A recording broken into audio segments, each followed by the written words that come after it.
कालमाला के आज के भाग में लय और लयकारी पर चर्चा करते हैं। संगीत में दो आधार तत्व हैं, एक स्वर और दूसरा लय। जिस प्रकार गायन में स्वर का अधिक महत्व है, उसी प्रकार तबले में या ताल वाद्यों में लय का। इस पूरे जीवन जगत में लय का होना ही सब कुछ है। लय से जो सृष्टि चल रही है, लय से हमारा समय दर्ज है, मानव जीवन और हमारे जंतु जो भी कुछ है, ये सब लय पर आश्रित है। लय के बिना यह कुछ नहीं। हम इसको इस प्रकार कह सकते हैं, लय बहुत ही आवश्यक हमारे जीवन में, क्या हमारे हर क्षेत्र में लय का अपना महत्व है। लय और लयकारी। आकाशमंडल के सभी नक्षत्र, सूर्य, चंद्रमा, मंगल आदि सभी एक निश्चित लय में घूमते हैं। बिना लय के यह सब संभव नहीं। लय के अनेक प्रकार हो सकते हैं, परंतु विद्वानों ने सुविधा के लिए इन्हें इस प्रकार से बांटा है। देखें, विलंबित लय, मध्य लय और द्रुत लय। हमारे संगीत में ये तीन प्रकार से लयों को विलंबित, मध्य और द्रुत, इस प्रकार हम यह देखते हैं। अब लयकारी।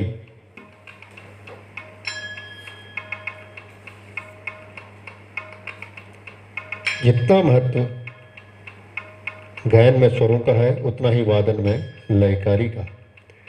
लय और लयकारी के अंतर को समझें। जितना संज्ञा और क्रिया में जितना अंतर है, वही लय और लयकारी में है। संगीत में लय एक आधार है। इसका जो आधार, एक आधार पर यह चलती है। इसी आधार की नींव पर जब विभिन्न प्रकार के लयों का प्रदर्शन किया जाए तो उसे लयकारी कहते हैं।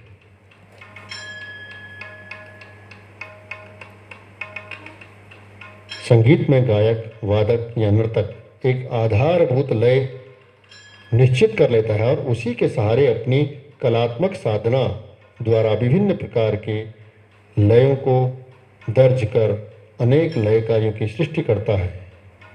इसे हम यूँ भी समझें, जब हम एक एक मात्रा काल में एक से अधिक या एक से कम बोलों को करते हैं तो उसे लयकारी कहेंगे। जैसे कभी हम एक मात्रा काल में 2, 3, 4 आदि मात्रा बजाते हैं। लयकारी के नामकरण का आधार यह है कि एक मात्रा में कितनी मात्राएं गाई गई।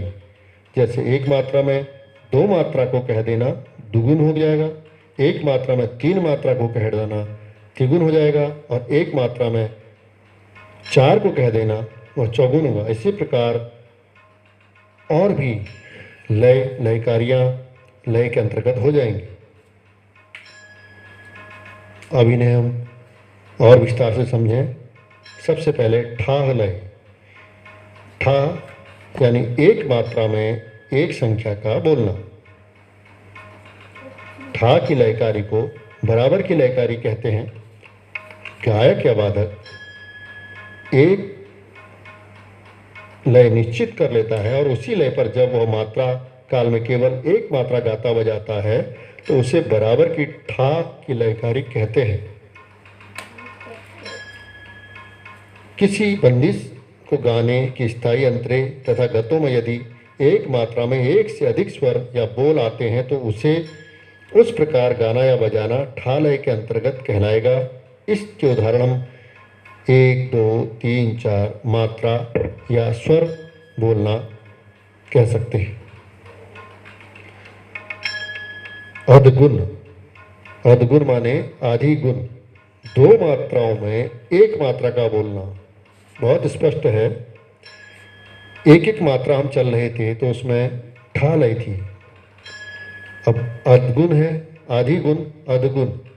एक मात्रा में आधा मात्रा या दो मात्राओं का एक मात्रा में बोलना अधगुण कहलाएगा। हम इसको यूँ भी कह सकते हैं, जितने समय में हम किसी बोल या स्वर को कहते हैं, यदि उसे दुगने समय में कहेंगे तो वह अधगुण लयगारी होगी। इसके हम लिखकर इस प्रकार से समझें, जैसे एक दो को अवग्रह लगाकर एक दो ओ, तो एक के बाद हमने डैश लगाए या एक के बाद एस, तो इसको आप लिखा हुआ इस चार्ट में देख सकते हैं। दुगुन, एक मात्रा में दो मात्रा का कहना या बोलना दुगुन कहलाएगा। जैसे अंक हैं 1 2 3 4, तो दो दो मात्राओं के कोष्टक में रखकर इन मात्राओं को हम देखते हैं। 1 2 3 4 अलग अलग हैं। अगर हम 1 2 को एक, फिर तीन अगली दो को एक, तो इनको हम ऐसे जोड़े बनाते जाएंगे तो दुगुन हो जाएगा। तिगुन, एक मात्रा में तीन मात्रा का कहना। जिस प्रकार एक मात्रा में दो मात्रा कह रहे थे, 1 2 1 2, अब यहाँ पर तीन, 1 2 3 1 2 3 1 2 3 4 5 6 5 7 8, तो ये हमारी जो लय है 1 2 3 1 2 3, तो इसको हम लोग यहाँ पर देख सकते हैं किस प्रकार से यह बनाया गया है। चौगुन, एक मात्रा में चार मात्रा का कहना। एक मात्रा में चार मात्रा बोलना या कहना चौगुन लयकारी होगा। उदाहरण के लिए हम देख सकते हैं 1 2 3 4 को हम लोग एक मात्रा में 1 2 3 4 1 2 3 4 इस प्रकार से हम लिख दे रहे हैं या इसको करते हैं, तो चौगुन होगा। इसी प्रकार हम 5 गुण, 6 गुण, 7 गुण, 8 गुण तमाम लयकारियों को समझ सकते हैं।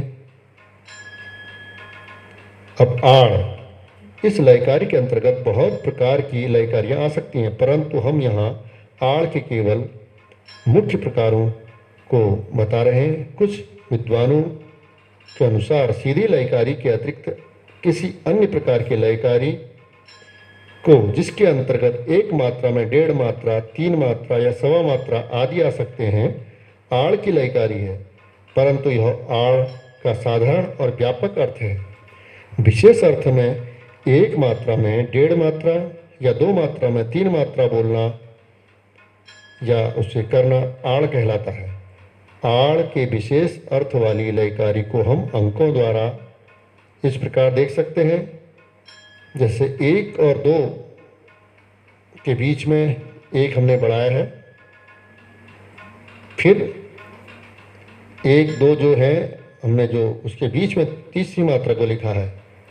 जैसे हम खाली दिखा के एक एक, तो इस तरीके से हम इसको लय में कुआड़।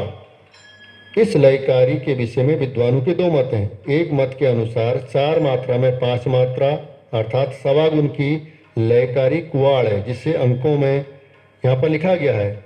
एक और दो के बीच में देखिए किस प्रकार से यहाँ पर इसको लिखा गया है। फिर तीन और चार और पाँच, तो यह कुआड़। अब इसके जो दूसरा प्रकार है उसमें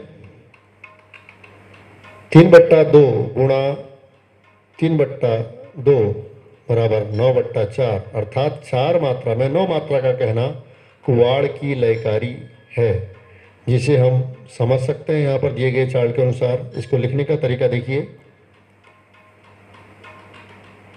बियाड़ कुआड़ के समान। बियाड़ लयकारी के विषय में भी दो मत हैं। एक मत के अनुसार चार में सात मात्रा कहना अर्थात पौने दो गुण की लयकारी को बियाड़ कहते हैं। इसे लिखने का तरीका यहाँ पर हम देख सकते हैं। और दूसरे मत के अनुसार कुआड़ की आड़ को बियाड़ कहते हैं, अर्थात 9/4 गुणा 3/2 बराबर 27/8, जिसे अंकों में इस प्रकार से लिखा जाएगा।